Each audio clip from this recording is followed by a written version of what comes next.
Hello, welcome to the channel. My name is Kenneth. The topic for today is dating and relationships. As you watch the clip of the day, ask yourself if you think it is a problem for a woman to take food off her partner's plate without asking. Women are more than happy to share their food with their guy, but guys especially are protective of this. So why are you guys so protective over food? Now, this concept just might divide us men down the middle. This doesn't make one side better than the other, but I know what side I'm standing on. Few discretion is advised. No, it's not that we Like you don't want to share with us. Yeah, it's not that you guys are the only ones that want to share. We share everything with you guys, but... No, I'm just talking about food. Yeah, but the problem is, though, when we ask you if you want food and then you say you don't want it, and then when the food shows up and you pick off of our plate, that's the problem. If it's one thing that will piss me clean the fuck off is when someone picks at my fucking plate. Because I'm such a giving person. I don't have a problem sharing with any and everybody.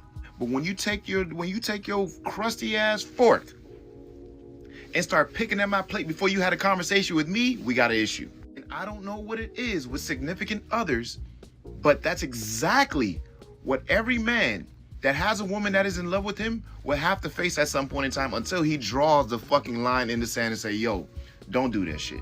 I remember Kevin Hart told a joke on one of his specials. I forget which one it was, but he said he was praying and his woman was picking at his food. And he was like, bitch, can't you see I'm talking to God? Can't you wait until I'm done having a conversation with God before you start doing this shit? This shit happened to me. Now, here's where the division comes in. Some men don't mind it at all. They don't, and that's their God-given right. I'm not mad at it. That's your food, your life, you do your thing. But for the men that are on this side of the fence, on the darker side of the fence, we don't like that shit, ladies. Please, cut it out. And if you want some, just ask. Look, even our producer is like nodding his head. Stay out of this conversation. Every man knows that this is part of the deal when you're in a relationship. Like that specifically when it comes to food. Babe, I'm hungry. Okay. I'm gonna get some food. Do you want anything? No. Okay, cool. So then my burrito shows up and now you want 6 bites. Okay, let me put this into perspective for you, okay? Women will get extra food because they know folks want to eat it. They'll be like, oh, the kids are probably going to be hungry, so I'll just order extra for the kids. I'll order something for my man. Right. Why don't you guys have that same mentality? Well, we do. The smart ones know to order 2 things. Even when you say no, make sure to Okay. get it for you. I guess I'm not one of the smart ones because I take what she says at face value. If you tell me no, you don't want any food, I'm not gonna get you any food. And I'm sure I'm gonna have some women in the comments saying, you know, that's the issue. But the fact of the matter is, you're a full-grown adult. If you're hungry, why not just say that? Because I don't mind getting some extra food for you in particular. What you want, just tell me what it is that you want. As a grown-ass man, that scene in the Notebook plays in my fucking head like, yo, I fully understand what he was saying to that woman. What is it that you want? Because here's the thing, though, like we know what it is. I don't think a lot of women want to agree openly, no. but we know what it is. What is it? It's just that you want our stuff. That's not true. That's what it comes down to. It's like we ask you, do you want food? We're happy to buy it for you, happy to make it for you, whatever. You might say no, and then we have to take it for face value because you're a grown adult. So but when the food actually shows up, the thing that we see in your eye is your desire to have what we have. That's what it all comes down to. That was distributed so eloquently. That's exactly what it is. It's not that y'all are actually hungry in the moment. It's y'all just want what we got. Like every fucking thing else in life, y'all just want what we got. And any man that's ever had a woman actually like him or be in love with him knows exactly what I'm talking about. She's gonna want to talk like you. She's gonna eat your food. She's gonna want to wear your clothes. She's gonna want to hang out with you. She wants to do everything you want to do.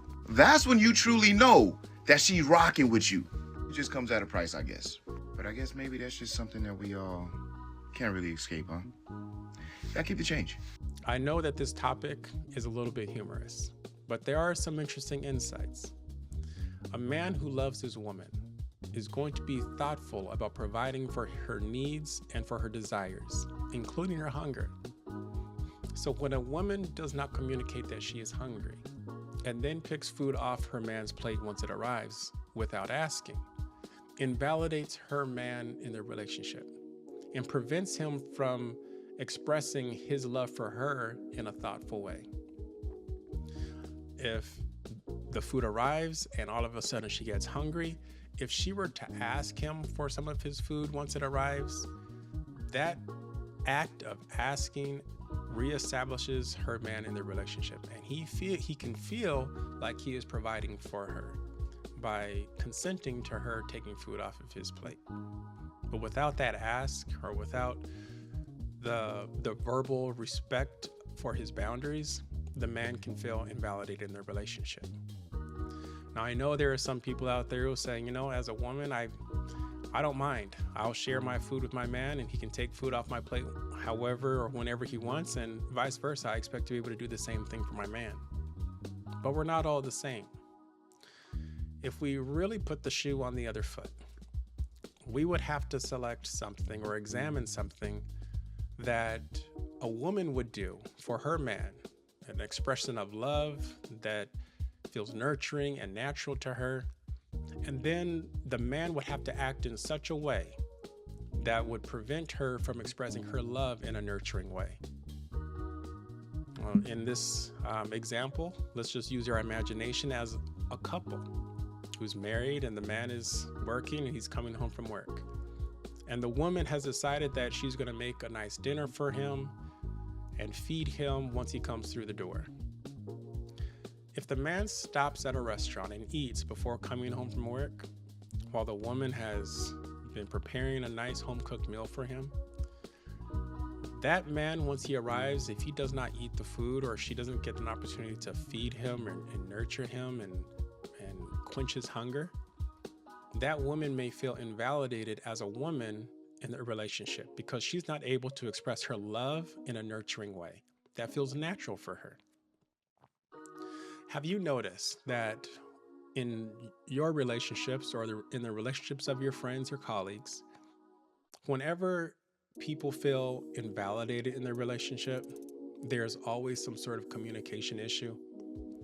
In our example, when a woman picks food off her man's plate without asking, there's a communication issue, a lack of communication when the man is ordering food, or a vague or a lack of communication right before the woman picks food off her man's plate without asking. In this day and age, there's a lot of pressure for us to think very selfishly.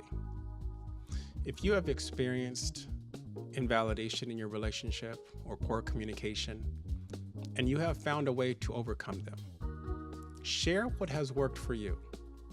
There are people out there who are experiencing the exact same problem, and the lessons that you share with them could help them. If you are dating or in a relationship and you are experiencing poor communication, lack of validation, unhealthy boundaries, or any other relationship problems related to poor communication, support this channel. I am bringing together people who are dating and in relationships who are seeking lifelong, healthy, happy relationships, and who want to solve their communication problems. Because I believe that we need strong relationships to build the movement that we need to create the perfect society. All right, I'll see you in the next video.